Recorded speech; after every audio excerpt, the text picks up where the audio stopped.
What makes the difference in the quality of people's lives? What makes some people leaders and other people followers? What makes most people talk about a dream and never follow through, and other people, just a small percentage, kick ass, take names. You can throw any obstacle at them, they find a way to break through. What's the difference? It's not talent, it's not skill, it's hunger. If you get enough hunger going in you for an answer, you'll find the answer.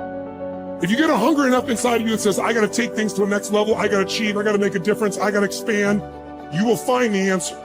People's intelligence will expand if they got enough hunger. But if you got everything and you're not hungry, you're not gonna have much. The super successful don't stop once they hit their targets. They simply reset and go again. Anytime you stop reaching for massive success, the next thing, you start settling in, that's when you start having problems. The comfort zone is dangerous. When you're comfortable, you are most dangerous. You should never feel comfortable. You should be happy and dissatisfied.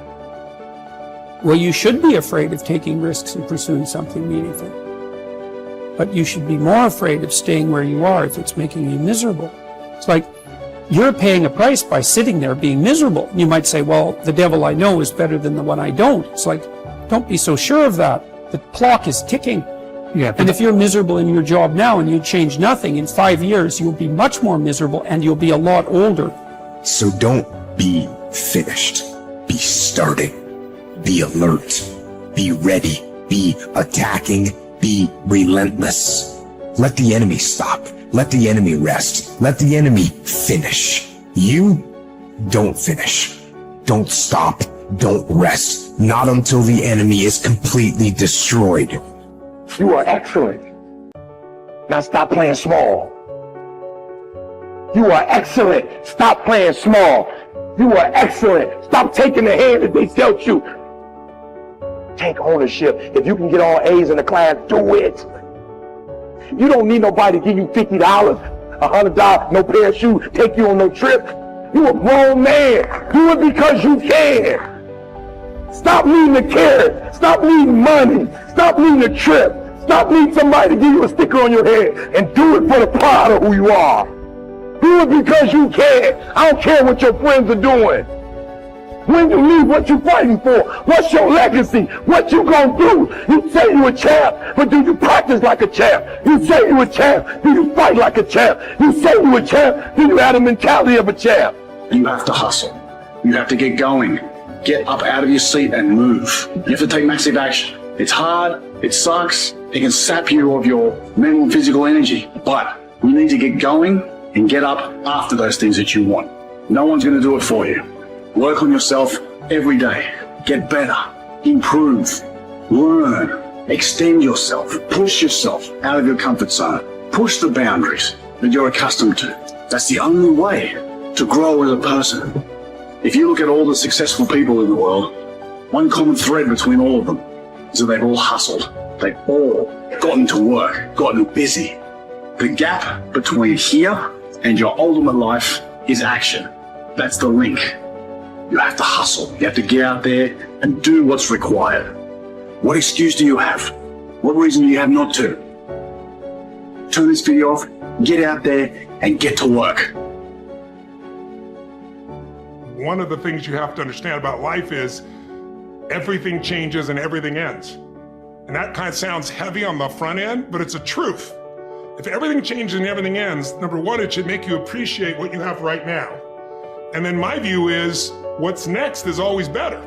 If I make it so, it's my job to make it so. And so I think, for me, I look at it and say, when you said genius is a young man's game, I think that's total bullshit. I think passion is the genesis of genius. If you've got enough passion, you're gonna find answers nobody else does, but most people run out of fuel, meaning they get tired, they get exhausted, they get burnt out, they get, the law of familiarity. They're around something so much they take it a little bit for granted. And I've managed to see something in myself that I found in every great leader that I've ever respected, and that is, I value intelligence immensely, but I know really smart people can't fight their way out of a paper bag pragmatically, right? I'm sure you do too. what I see as the one common denominator of people that are successful over a lifetime is the sustained hunger. Hunger is the number one factor. When I see somebody, I don't care what age they are, I don't care what their background is, if they're hungry to improve, to change, to make something happen. I mean, if you look at Richard Branson, he's as hungry today in his late 60s as he was at 16 years old in that crypt starting Virgin. You know, you look at my buddy Mark Benioff, you know, he's I think in his early 50s right now. Mark is more hungry today than when I knew him 12, 14, 15 years ago when he was first coming up with the idea of, he went to one of my seminars over and over again, the UPW, you know which one. And he went there like 4 or 5 times and he was sitting in the front row, he's a tall guy, introduced himself and said, "You've convinced me, I'm gonna leave this company I work for as an employee here and I'm gonna go start this new company called Salesforce.com. Wow. And he says, Tony, we're gonna do $100 million in business and we're gonna change business. Now he's doing whatever, 30 billion right now. but it's because he hasn't lost the hunger. And I think the law of familiarity is what destroys a relationship. You get around somebody enough, you love them, but you don't have the same passion, same aliveness. And I'm just not willing to settle for a life without passion and aliveness. That's just like, there's so much to learn, there's so much to grow, there's so much to give, and I'm wired to grow and give. And I think anybody gets wired to grow and give is gonna have a really fulfilling life. It doesn't matter what you choose to do, you're gonna be alive, because you're gonna make progress, and because you made progress, you have something to give. And we all, like, some people think they just wanna get, but you get, and it's pretty damn boring, and it doesn't really expand your sense of identity of who you are.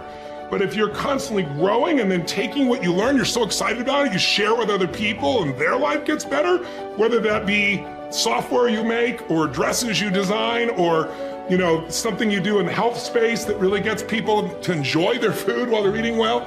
If you have those passions and you keep growing, there's no limit. It doesn't matter what happens in the short term with a pandemic or with a drop in the economy or whatever the case may be. These are all temporary when you realize life is lived in decades, not in days.